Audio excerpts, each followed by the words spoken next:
کیا ہے،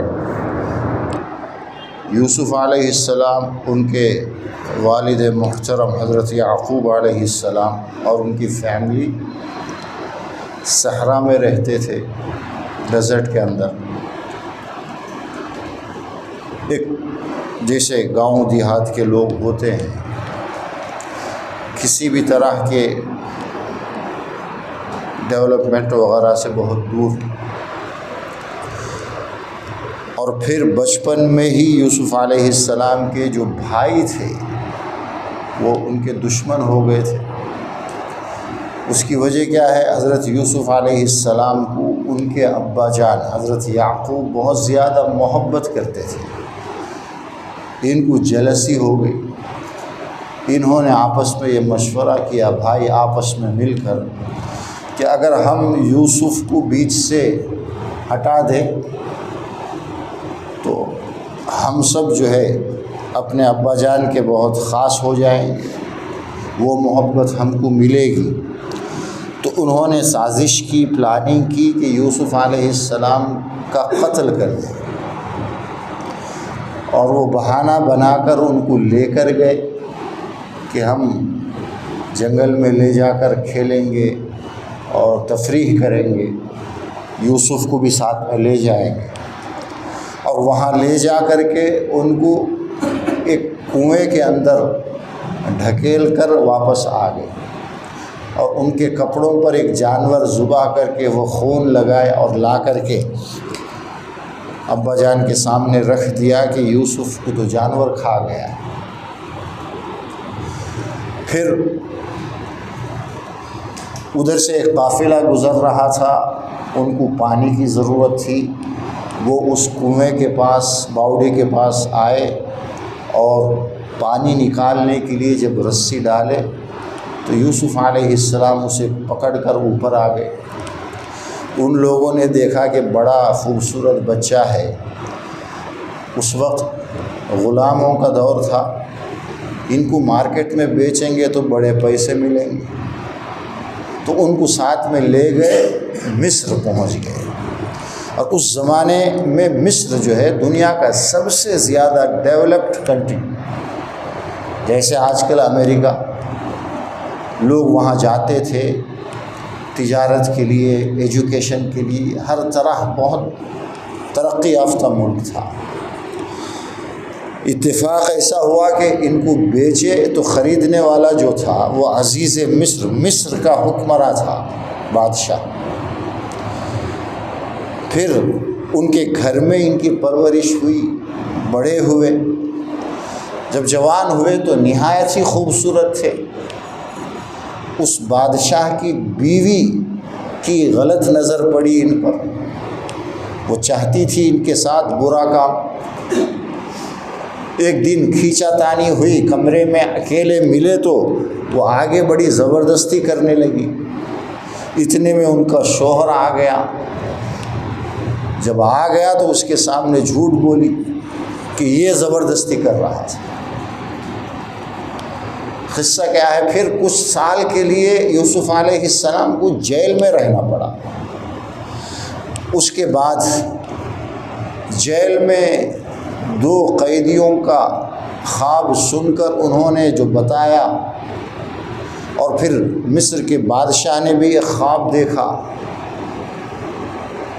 تو جو 2 قیدی تھے، جیسا یوسف علیہ السلام نے بتایا ویسے ہی ہوا ریئل میں.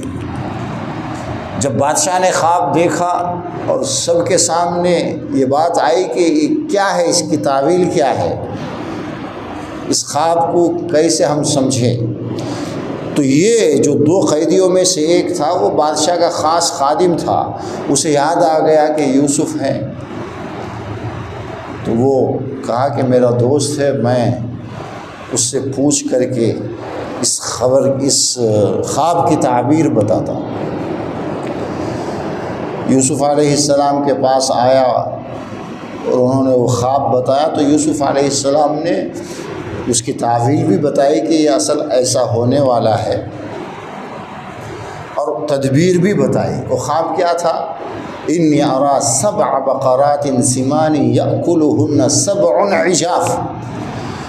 میں تو اس کی تعویل یہ بتائے یوسف علیہ السلام کے آئندہ کچھ سال جو ہے قحط سالی ہوگی، بارش نہیں ہوگی، پیداوار نہیں ہوگی، تو اس لیے جو ہے جو ابھی پیداوار ہو رہی ہے اس کو اسی میں رکھو، اس کے دانوں کو الگ مت کرو، اس طرح سے وہ محفوظ رہے گا۔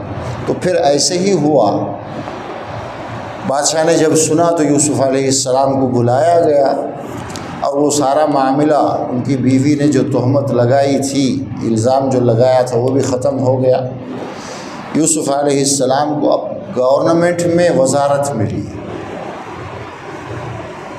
ان کے حسن تدبیر اور ان کی ذہانت کو دیکھ کر، اور پھر یوسف علیہ السلام نے خود بھی کہا جعلنی علی خزائن الارض انی حفیظ علیم، کہ مجھے فائنانس منسٹری دے دو۔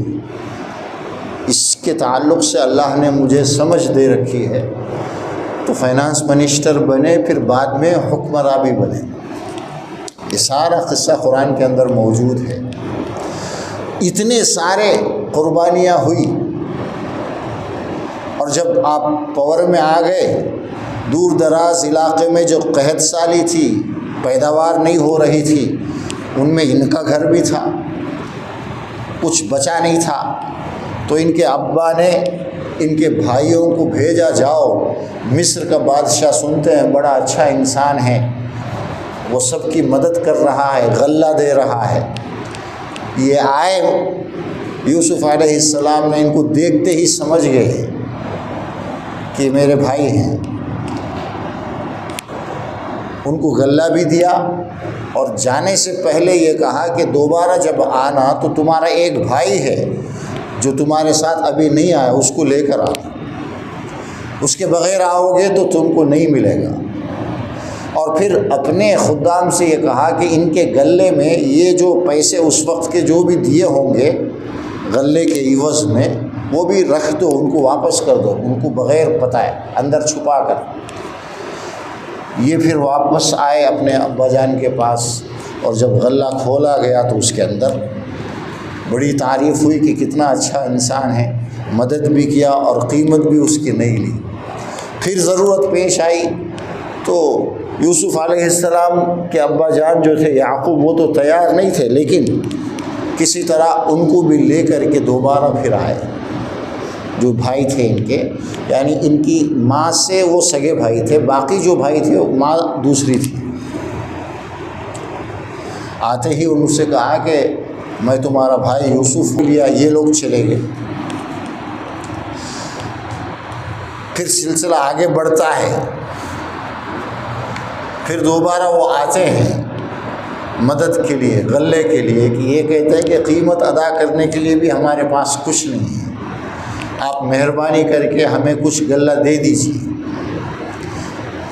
فَأَوْفِ لَنَا الْكَيْلَ وَتَصَدَّقْ عَلَيْنَا إِنَّ اللَّهَ يَجْزِي الْمُتَصَدِّقِينَ، ہم پر صدقہ کیجیے، مہربانی کیجیے۔ اس وقت یوسف علیہ السلام نے ان سے پوچھا کیا تمہیں یاد ہے کہ تم نے اپنے بھائی یوسف کے ساتھ کیا کیا تھا؟ ان کو یاد آ گیا، کہا کہ آپ یوسف ہیں؟ ہاں میں یوسف ہوں۔ اور ان کو برا بھلا نہیں کہا، ان سے کہا کہ جاؤ ابا اور پوری فیملی کو لے کے ادھر آ جاؤ۔ اس وقت یوسف یعقوب علیہ السلام کے آنکھوں کی بینائی بھی چلی گئی تھی، بوڑھے ہو گئے تھے، روتے رہتے تھے بیٹے کی فراق میں، بیٹا دور ہو گیا، کتنے سال ہو گیا۔ تو یوسف علیہ السلام نے اپنا ایک کپڑا دیا، یہ جاؤ جب اس کو ان کے آنکھوں پر ڈالو گے تو ان کی روشنی واپس آ جائے۔ اللہ کے نبی ہیں، معجزہ ہے۔ یہ گئے، ان کی آنکھوں کی روشنی واپس آ گئی، اور ان سے کہا کہ یوسف ہیں، اللہ نے ان کو یہ مقام دیا ہوا ہے، وہ بلا رہے ہیں۔ ہم گنہگار تھے، جب چھوٹا تھا ہم نے اس کے ساتھ غلط کیا ہے، اے ابا ہمارے لیے بھی آپ اللہ سے معافی مانگیے۔ یہ سب اقرار یہ کر لیے تھے۔ پھر سارا فیملی جو ہے آ گئے ان کے پاس۔ اب یوسف علیہ السلام کے سامنے سارے بھائی کھڑے ہیں، جنہوں نے دشمنی کی تھی ان کو مارنا چاہا تھا، سب کچھ کیا تھا، اور پھر اس پورے عرصے کے اندر یوسف علیہ السلام کے ساتھ کیا کیا ہوا؟ جیل میں جانا پڑا، بادشاہ کی بیوی نے الزام لگائے، یہ سب کچھ یہ بیک گراؤنڈ ہے، لیکن اللہ نے بڑا مقام دیا اور پورے ملک کا آپ کو حکمراں بنا دیا، پاور ہاتھ میں ہے۔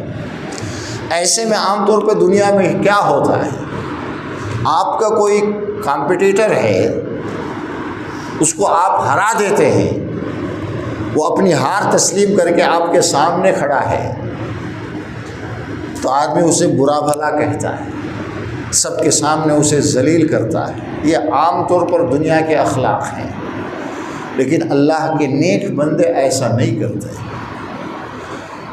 ایک ایمان والے کو ایسا نہیں کرنا ہے۔ اپنی جیت پر دوسروں کو رسوا کرنا، ان کی پرانی باتوں کو یاد دلا کر کے ان کو ذلیل کرنا، پریشان کرنا، یہ ایک ایمان والے کی بات نہیں ہے۔ ہم دیکھتے ہیں نا، ذرا کوئی خوشی کا موقع ہوتا ہے، اس میں پارٹیوں کو گھسیٹ کر لوگوں کو کتنا پریشان کرتے ہیں۔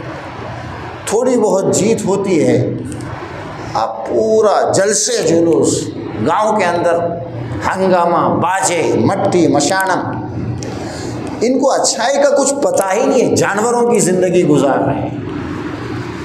دوسروں کو پریشان کرنے میں اتنا مزہ آتا ہے، چار لوگوں میں بیٹھیں گے، بس اپنی باتیں ہوں گی، دوسروں کی برائی ہوگی۔ لیکن یوسف علیہ السلام اللہ کے نبی ہیں، وہ کیا کہتے ہیں اپنے بھائیوں کے بارے میں؟ جب بھائیوں نے ان کو لے جا کر کے کنویں میں ڈال دیا تھا، وَقَدْ أَحْسَنَ بِي إِذْ أَخْرَجَنِي مِنَ السِّجْنِ وَجَاءَ بِكُم مِّنَ الْبَدْوِ مِن بَعْدِ أَن نَزَغَ الشَّيْطَانُ بَيْنِي وَبَيْنَ إِخْوَتِي۔ یہ میرے ان کے اپنے بھائیوں کو انہوں نے اس کا قصوروار نہیں ٹھہرایا۔ کہتے کیا ہے، یہ شیطان تھا جو ہم آپس میں بھائیوں کے اندر وہ دشمنی ڈال دیا، جس کی وجہ سے میرے بھائی مجھے لے جا کر کے کنویں میں ڈال کر آ گئے۔ سارا یہ جو جرم جو ہے وہ شیطان کا ہے، النزغ الشیطان۔ اس کی چال کو یہ سمجھ نہیں پائے، اس لیے میرے دشمن بن گئے، اور مجھے تو ان کا کوئی دوش نہیں ہے، ان کو برا بھلا نہیں کہا۔ اور پھر یہ بھی کہا کہ میں جب جیل میں تھا، جیل سے کتنی عزت کے ساتھ اس میرے مالک اللہ تبارک و تعالیٰ نے باہر نکالا، اور پھر مجھے آج یہ جو پوزیشن ہے، ان ربی لطیف لما یشاء۔ اور یہ جو میرے بھائی مجھے لے جا کر جنگل میں کنویں کے اندر پھینک کر واپس آ گئے، اس میں بھی کوئی حکمت تھی اللہ کی، لطیف لما یشاء۔ اگر وہ ایسا نہ کرتے، مجھے کنویں میں نہ ڈالتے، قافلہ والے مجھے پکڑ کر مصر نہ پہنچاتے، اور مصر کے بادشاہ مجھے نہ خریدتا، اپنے گھر میں پرورش نہ کرتا، تو ایک سلسلہ ہے نا، تو میں آج یہ پوزیشن مجھے نہیں ملتی۔ اسی لیے فرمایا اللہ جو بھی کرتا ہے، کوئی پریشانی ہم پر آئے، کوئی خوشی آئے، اللہ کی بڑی حکمت ہوتی ہے، اس میں لطیف ہوتا ہے، اس کی حکمت عام انسان سمجھ نہیں پاتا ہے۔ یوسف علیہ السلام کو تو اللہ نے بڑی سمجھ دیا تھا، وہ خوابوں کی تعبیر بھی اچھی کرتے تھے، خواب سن کر حقیقت تک پہنچ جاتے تھے، اور دنیا میں بھی جو ہو رہا ہے نا، سب کی حقیقت، ریالٹی وہ سمجھتے تھے، اللہ کی حکمتوں کو وہ سمجھتے تھے۔ اپنے بھائیوں کو بچایا پوری طرح سے، ان کے دلوں میں جو ایک یہ تھا شرمندگی کا احساس کہ یوسف کے ساتھ ہم نے یہ کیا، دیکھ اس سے بھی یہ کہا کہ نہیں ٹھیک ہے، شیطان نے کیا تھا، اور جو ہوا ہے وہ بھی میرے لیے بہتر ہے، اللہ کی حکمت یہی تھی۔ یہ کہہ کر کے کتنے بڑے وہ انسان ہیں، کتنے گریٹ انسان ہیں، کتنا بڑا ان کا دل ہے، ان باتوں سے وہ، اور سب ملنے کے بعد اب وہ کیا کرتے ہیں، یہ دیکھیے، پاور مل گیا، اس وقت دنیا کا سب سے پاورفل ملک تھا مصر، اس وقت کے سب سے بڑے اور سب سے طاقتور ڈیولپڈ ملک کے جو ہے وہ بادشاہ بن چکے ہیں، سارا پاور ہاتھ میں ہے، اور جنہوں نے سازشیں کی سب سامنے ہیں، کسی سے بدلہ نہیں لیا۔ یہ سب ملنے کے بعد جب ماں باپ بھی آ گئے واپس، سب مل گئے، وہ بھی کہتے ہیں کہ اللہ نے جو ہے ان سب کو پھر ہمیں ملایا، بھائیوں سے ملایا، ماں باپ سے ملایا، یہ اس کا احسان ہے۔ اب آخر میں دعا کرتے ہیں، رب قد آتیتنی من الملک، اے اللہ تو نے ہی مجھے یہ پاور دیا ہے، یہ حکومت جو مجھے ملی ہے کس نے دیا ہے؟ میں کیا تھا؟ ایک گاؤں کا، صحرا کا رہنے والا ایک بچہ، سارے اسباب بنا کر کے یہاں تک تو نے مجھے پہنچایا۔ انسان کو جو بھی ملتا ہے، جو بھی چاہے وہ بیپار میں اسے پیسے ملے، کوئی اچھی نوکری ملے، اچھی صحت ملے، یہ سب اللہ کی طرف سے ہوتا ہے، اور یہ سمجھتا نہیں، یہ سمجھتا ہے کہ میں بڑا ہوشیار ہوں، میں دوسروں سے بہت میں چالاک ہوں، میں بیپار کرنا جانتا ہوں، سب اپنے ذہن کو دیتا ہے، میری پلاننگ، میری ہوشیاری سے۔ کسی کی کوئی ہوشیاری نہیں ہے، سب کچھ اللہ کی طرف سے ملتا ہے۔ تو سب سے پہلے اپنے دماغ کو کنٹرول میں رکھنا، کچھ ملتے ہی، کسی عہدے پر آتے ہی لوگوں کے ساتھ برا برتاؤ کرنا، غرور اور گھمنڈ میں مبتلا ہونا، یہ اس کے پھر دوبارہ گرنے کی علامت ہوتی ہے۔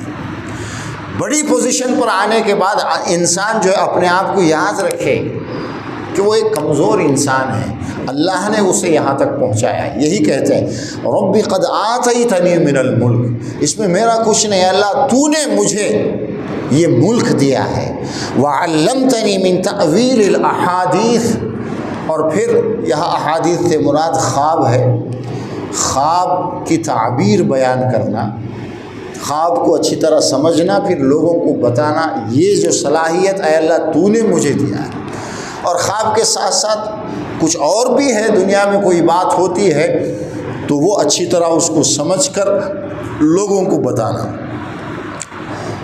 یہ تو میرے ساتھ انفرادی طور پر آپ نے یہ کیا، اللہ تو نے مجھے حکومت دی، مجھے علم سے نوازا، خوابوں کی تعبیر کرنا سکھلایا۔ فاطر السماوات والارض، اور تو نے ہی اے اللہ آسمان اور زمین بنایا ہے، جو کچھ آسمانوں میں ہے اور جو کچھ زمین میں ہے سب اللہ نے بنایا، کسی کا اس میں ہاتھ نہیں ہے۔ انت ولی فی الدنیا والآخرہ، اے اللہ تو ہی میرا کارساز ہے اس دنیا میں بھی اور آخرت میں بھی۔ ہمارا سرپرست، ہمارا اچھا برا کون کرتا ہے؟ اس دنیا میں بھی اللہ تبارک و تعالی، ہمیشہ یہ ذہن میں ہونا چاہیے، اللہ ہی ہمارا ولی ہے۔ یہاں ولی کا لفظ آیا ہے، ولی ہم دوسروں کو بناتے ہیں اور یہ سمجھتے ہیں کہ وہ ہمارا اچھا برا کریں گے، غلط ہے، شرک ہے۔ سب کچھ اللہ کی طرف سے ہوتا ہے۔ اب تک اے اللہ جو کچھ ہوا وہ تیری وجہ سے ہوا ہے، تو نے میرا خیال کیا، تو میرا دوست ہے، تو میرا کارساز ہے، اور میں مانتا ہوں کہ جب تک میری زندگی ہے، میری دنیا میں جو کچھ ہوگا تیرے کرنے سے ہوگا۔ انت ولی فی الدنیا والآخرہ، اور آخرت میں سب کچھ اسی کے ہاتھ میں ہے۔ مالک یوم الدین ہے، وہ جسے چاہے گا جنت دے گا، جسے چاہے گا چھوٹی سی بات پر پکڑ کر اسے سزا بھی دے سکتا ہے۔ دنیا اور آخرت سب کچھ اللہ کے ہاتھ میں۔ دعا کیا کرتے ہیں؟ یہ سب، یہ جو آپ نے دیکھا ہوگا، لوگ جو ہے اے اللہ ہمارے نبی کے صدقے میں ہماری دعا قبول فرما، جاہ نبی سے ہماری دعا قبول فرما، کیا ہے یہ سب بکواس؟ اللہ سے جب مانگنا ہے تو وہ نعمتوں کو ذکر کرو جو اللہ نے تمہارے ساتھ کی ہیں، وہ احسانات جو ہم پر ہوئے ہیں۔ جیسے یہاں دیکھیے، اللہ نے ملک دیا، یہ اللہ کا احسان ہے۔ اللہ نے علم سے نوازا، یہ اللہ کا احسان ہے۔ زمین آسمان اللہ نے بنایا، یہ سب اللہ سے کہہ کر یہ بھی کہ میری دنیا اور آخرت سب تیرے ہاتھ میں ہے، تو چاہے گا تو میری دنیا بھی سدھر سکتی، آخرت بھی سدھر سکتی۔ اب دعا کر رہے ہیں توفنی مسلماً، بس میری یہ دعا ہے اے اللہ مجھے ایک مسلمان بن کر زندگی گزارنے اور مرنے کی توفیق دے۔ ان سب میں کچھ نہیں ہے، اگر میں تیرے حکم پر چلنے والا ہوں۔ مسلم کا مطلب کیا ہے؟ اپنے آپ کو اللہ کے حوالے کرنا، جو اللہ کا حکم ہے اس پر عمل کرنا، اس کا نام اسلام ہے۔ اسلام میں آدمی اپنے آپ کو اللہ اور اس کے رسول اور دین کے حوالے کر دیتا ہے۔ میری کوئی مرضی نہیں ہے، جو اللہ اور اس کے رسول کی مرضی ہوگی اسی پر میں چلوں گا۔ اس بات کی دعا حضرت یوسف علیہ السلام کب کر رہے ہیں؟ جب وہ نمبر 1 سٹیزن ہیں، صدر ہیں، حکمراں ہیں، سب سے بڑے ملک ہیں، ان میں ان کو کامیابی نظر نہیں آتی۔ وہ یہ کہتے ہیں ایک ایمان کے ساتھ زندگی گزارنے اور مسلمان بن کر جینے میں ہی اصل میں کامیابی ہے، اور وہ اے اللہ میں خود سے نہیں کر سکتا، تو مجھے توفیق دے۔ توفنی مسلمہ والحقنی بالصالحین، اور پھر مجھے قیامت کے دن جب میرا حشر ہو تو اللہ کے نیک بندوں کے ساتھ مجھے حشر فرما۔ یہ دعا ہے۔ کچھ پیسے آنے کے بعد بدل جانا اور زندگی کے مقصد کو بھول جانا یہ چھوٹے لوگوں کا کام ہوتا ہے۔ آدمی جتنا بڑا ہوتا ہے، جتنا اس کے پاس پیسہ آتا ہے، دنیا آتی ہے، وہ اللہ کے اتنا ہی قریب جاتا ہے۔ اللہ جواب یہ ہے دعا۔ قرآن کے اندر بہت سارے نبیوں کی دعائیں ہیں۔ کسی نبی نے یہ نہیں کہا اے اللہ میں چونکہ نبی ہوں میرے وسیلے سے دعا قبول کر، نہیں کہا۔ یوسف علیہ السلام نبی ہیں، اور ان کے ابا جان یعقوب علیہ السلام بھی نبی ہیں اور ان کے سامنے ہیں۔ انہوں نے یہ نہیں کہا کہ اے اللہ یہ میری جو دعا ہے یعقوب علیہ السلام کے طفیل میں یا وسیلے سے قبول کر۔ اللہ کو کسی وسیلے کی ضرورت ہے؟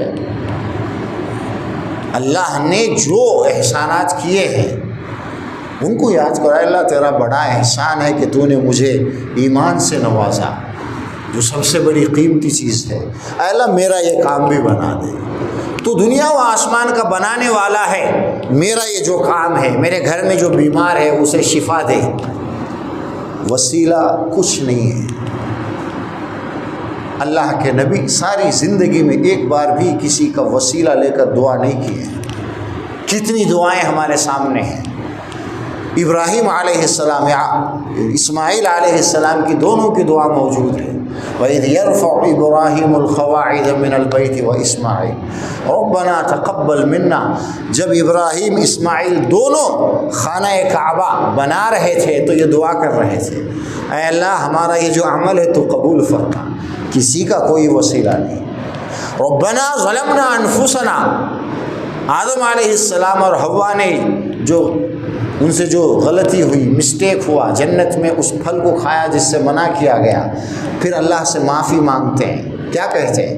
ربنا ظلمنا انفسنا، اے اللہ ہم نے غلط کی ہے جس کی وجہ سے ہم نے خود اپنے اوپر ظلم کیا ہے، اے اللہ آپ ہمیں معاف فرما دیجیے۔ اگر آپ معاف نہیں کریں گے تو ہم بڑے نقصان میں رہیں گے۔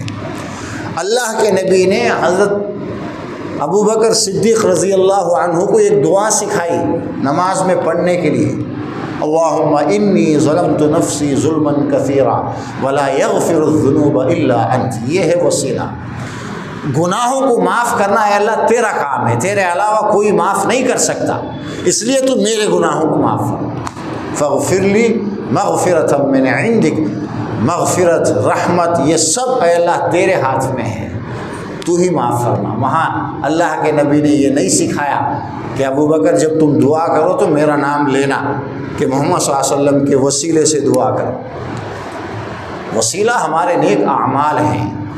آپ اپنے نیک اعمال اللہ کے سامنے کہہ سکیں اللہ میں نے فلاں کام کیا تھا، اور جب میں کیا تھا اخلاص کے ساتھ کیا تھا، اگر وہ عمل قبول ہے تو اے اللہ اس کا وسیلہ تو میرے اس کام کو پورا کر دے، آپ دعا کر سکتے ہیں اللہ کے ناموں کے ساتھ۔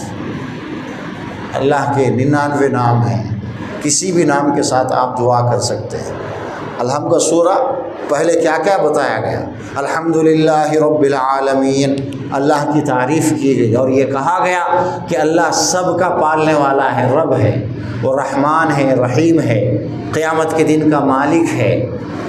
اس کے بعد اہدنا الصراط المستقیم، اے اللہ جو تو یہ ہے، تو رحمان بھی ہے، رحیم بھی ہے، رب العالمین ہے، مالک یوم الدین ہے، اے اللہ ہمیں سیدھے راستے پر چلا۔ اگر وسیلہ اتنا ہی تھا تو قرآن میں، حدیثوں میں کہیں بھی ذکر ہوتا اس کا، آپ ہمیں سکھاتے۔ صحابہ سے کوئی ایک صحابی سے اس طرح کا منقول، ہم اللہ کے نبی اور صحابہ ان کا راستہ ہم چھوڑ چکے ہیں، ہم اچھے کام بھی کرتے ہیں، عبادت بھی کرتے ہیں، تو ہمارے طریقے سے ہم کرتے ہیں، ہم نے جو دیکھا ہے ہمارے ماں باپ کو، ہمارے بڑوں کو، وہ ہے۔ حالانکہ اللہ کے نبی کے دعا کرنے کے طریقے، سارے نبیوں کے طریقے قرآن میں ہے، اللہ کے نبی کے طریقے قرآن کے اندر ہے، اور اللہ کے نبی نے صحابہ کو کس طرح دعا کرنے کے لیے سکھایا وہ بھی ہے۔ ذرا قرآن و حدیث سمجھے، پڑھیں گے تو بات سمجھ میں آئے گی نا۔ اللہ تبارک و تعالی ہمیں دین کی صحیح سمجھ عطا فرمائے۔ سبحانک اللہم و بحمدک، نشہد ان لا الہ الا انت، نستغفرک۔